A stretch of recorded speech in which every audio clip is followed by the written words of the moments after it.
Good evening from Newsroom in Bogota. I am Juan Diego Alvira, anchor of Caracol Noticias.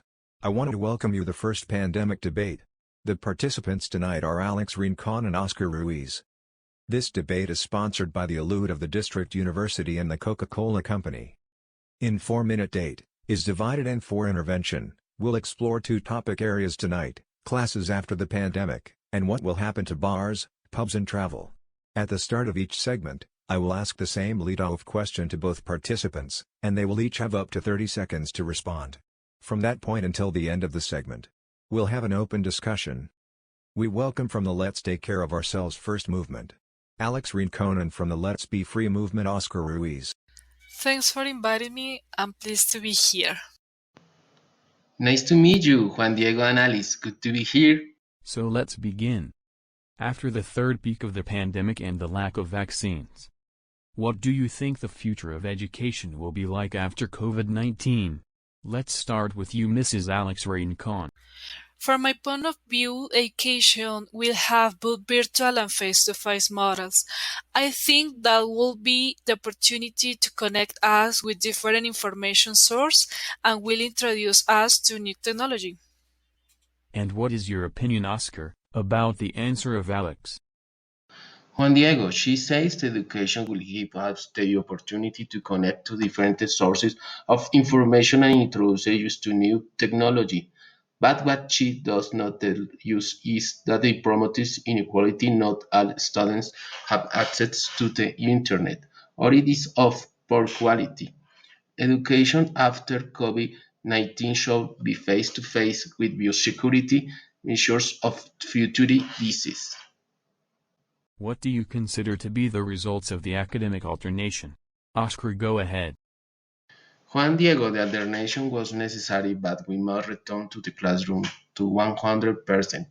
After required a good guided education, students must return to relate. If they do not return to the classroom, it will affect the relationship of future professionals.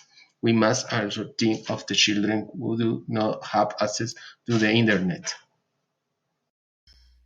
No, I don't agree with your personal opinion, Oscar, because there are a lot of risks that happen if we expose our children and teachers without being vaccinated. Do you think inequality to access to education would raise because of the pandemic? Oscar, please answer.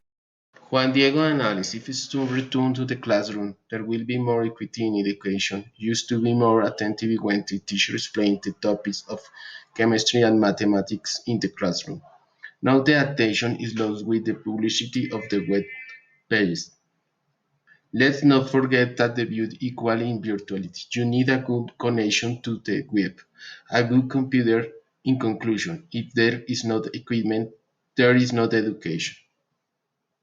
Alix, tell us your opinion about it.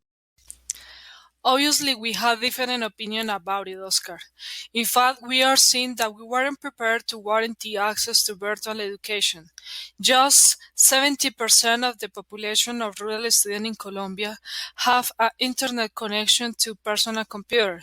So what happens with the other percent of the rural students? It's impossible to guarantee equality when the people with fewer resources couldn't obtain it. If we want equality, we need to break up the rift to access this constitutional. What is your opinion about if the quality of virtual education is the same as the face-to-face mode? What is your opinion, Alix, and what about you, Oscar? Well, in my personal opinion, I think that the virtual will not replace the current model. Moreover, there are some people that prefer classes face-to-face, but it will allow others the opportunity to access a university education that in person is impossible to have. Let me explain with an example. If you want to study at Harvard, you could study from your country by distance classes, or a person that works all day long and can study during the daytime. In fact, the quality both virtual and face-to-face depends of the student and how he manages his time and the will he wants to put into study. Personally, I believe that virtual education will never replace face-to-face education, although they complement each other. However, I recognize that it's the only method to reach places that are difficult to access. Virtual education can be slow and demotivating. It is a unidirectional form. There are many informal institutes without certification. If there are technical problems, it can fail. That is why it is always better to have face-to-face education. That was very interesting and we could hear different points. So, for the group, let us know in the chat what is your personal opinion. Thanks, Oscar and Alex, for your opinion, and the participants to stay with us. Let me ask for another topic like bars. What do you think will happen with the bars after the COVID? After the COVID-19, I would like to have a drink or maybe go to karaoke. It is necessary to go out for distraction. Socializing is part of our mental health. So bars and discos will continue to exist, and in these places everything will be as before.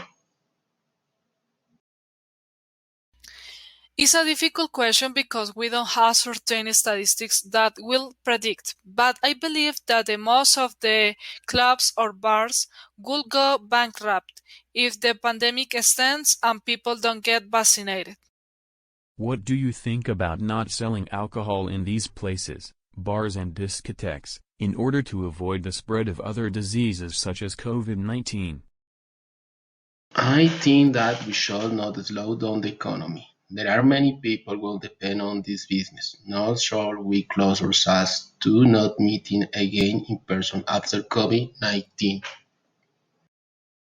In spite of the opinion of my colleague, I consider that the clubs must not sell alcohol until the pandemic is down.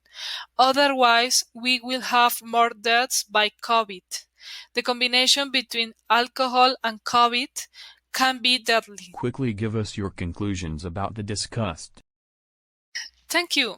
In summary, we need to adapt to the new normal. Also, we must be responsible for our own acts and be careful about the suggestions of experts to better handle the rest of the pandemic.